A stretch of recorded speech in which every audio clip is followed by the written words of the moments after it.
Notre matinale se poursuit sur la première télévision urbaine du Sénégal. Rebonjour à vous tous. C'est parti pour le journal Réduction du mandat présidentiel. Le leader du Rassemblement pour le socialisme et la démocratie se dit contre.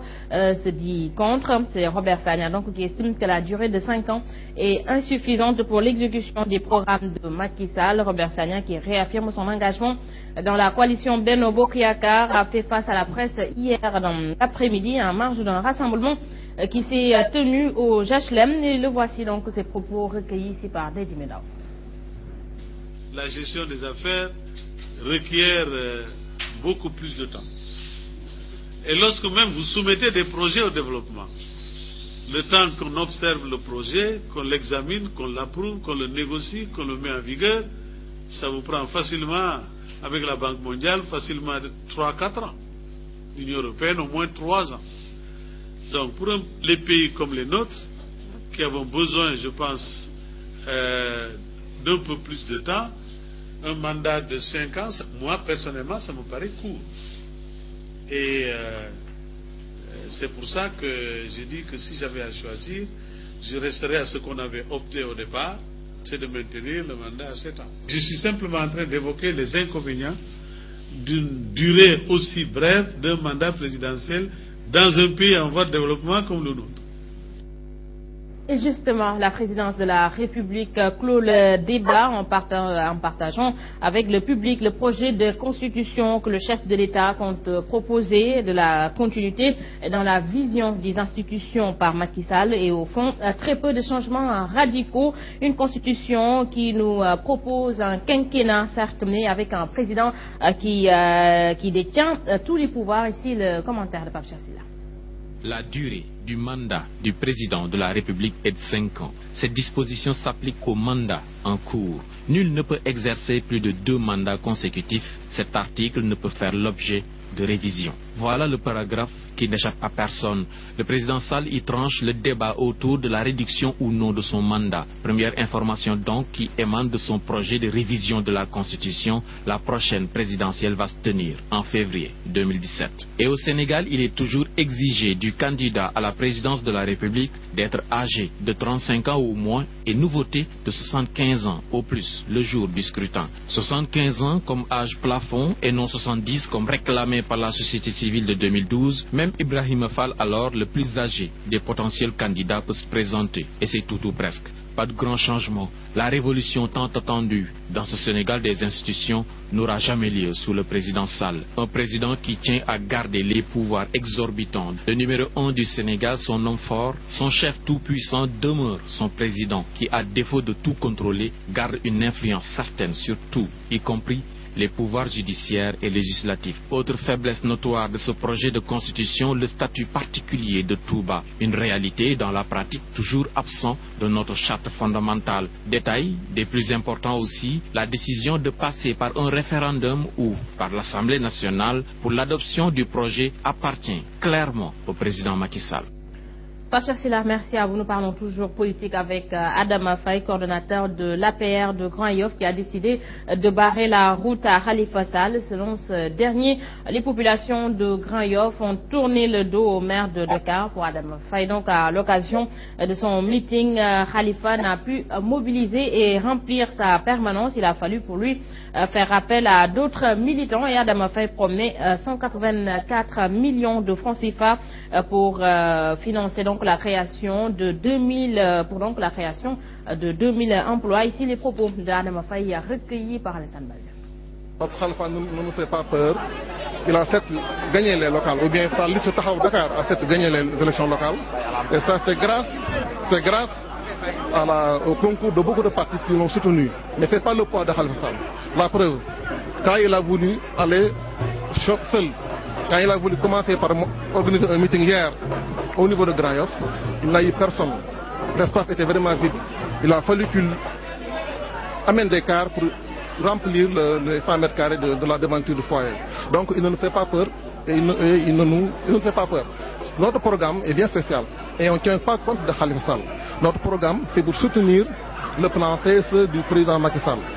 Et pour cela, on a pris notre propre engagement pour mettre nos moyens, 184 millions, pour la commune de Grand Yoff, pour la création de 2000 emplois.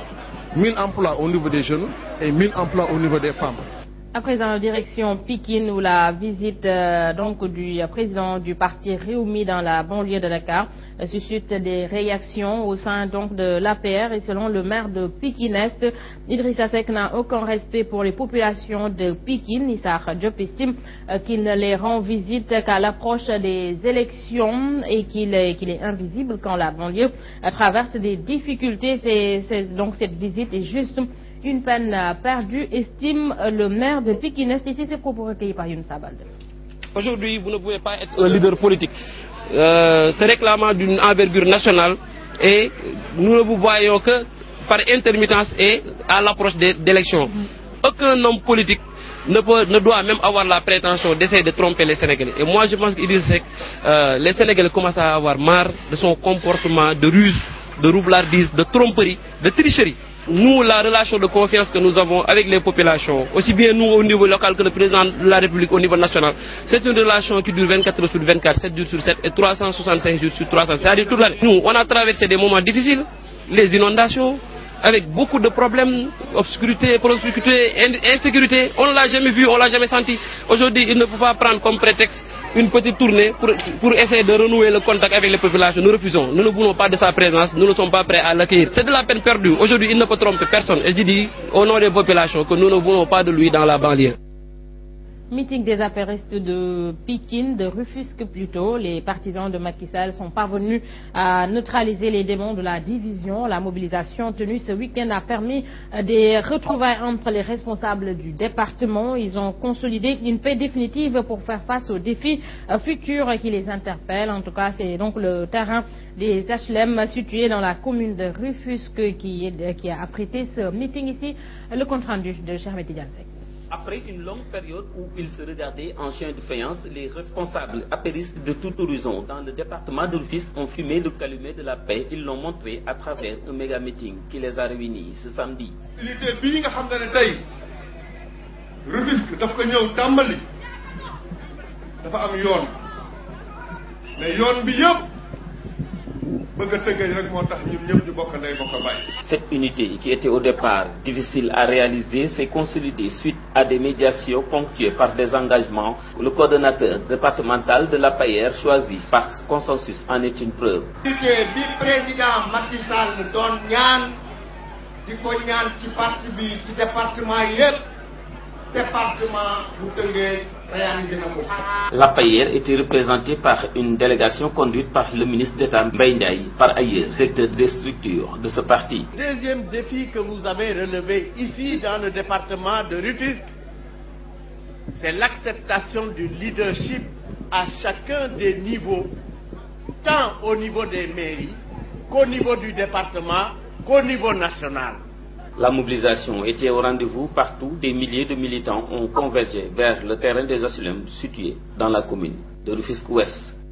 Le leader du grand parti, accompagné d'une forte délégation, compte ainsi renforcer sa base dans la ville tricentenaire à travers donc une tournée marquée par une forte mobilisation de ses militants et autres sympathisants. Et le grand parti a démarré ses activités par la vente de ses cartes de membres au niveau de toute donc la région de Saint-Louis. Maligakou, qui était donc dans la ville de Saint-Louis ce week-end, s'est confié à notre reporter.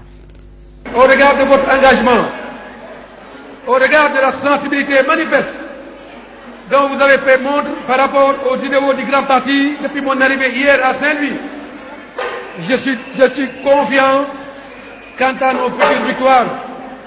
Je suis confiant que Saint-Louis est avec le grand parti.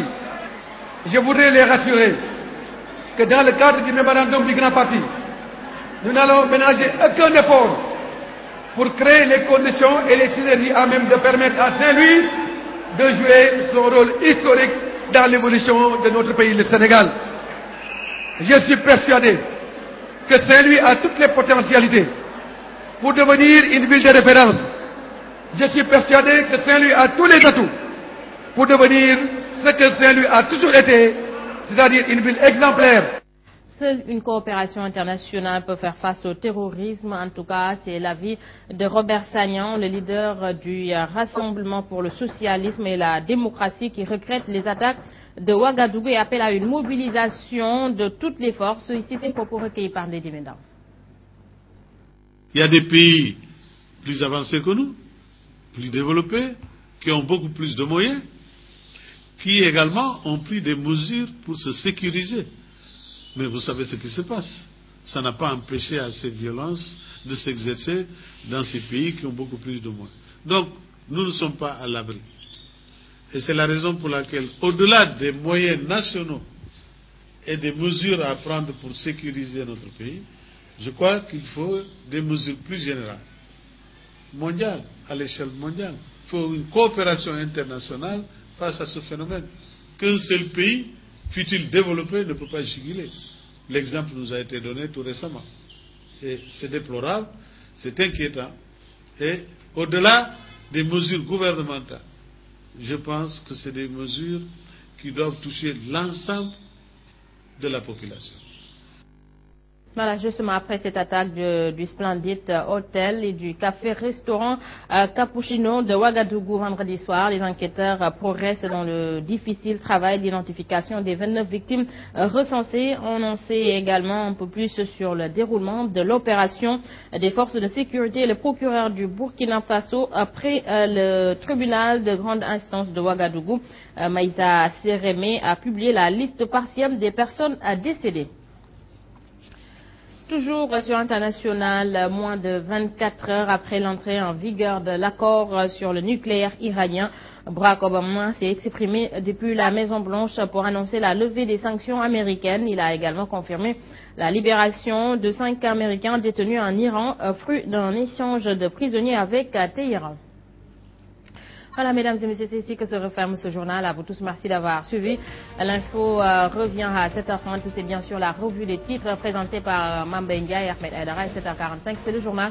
Et tout de suite, restez en compagnie de Sen Coach qui s'installe dans Sen Jim. Quant à moi, je vous donne rendez-vous à 13h. C'est pour le flash d'information. Bon réveil à tous et bonne journée. Au revoir.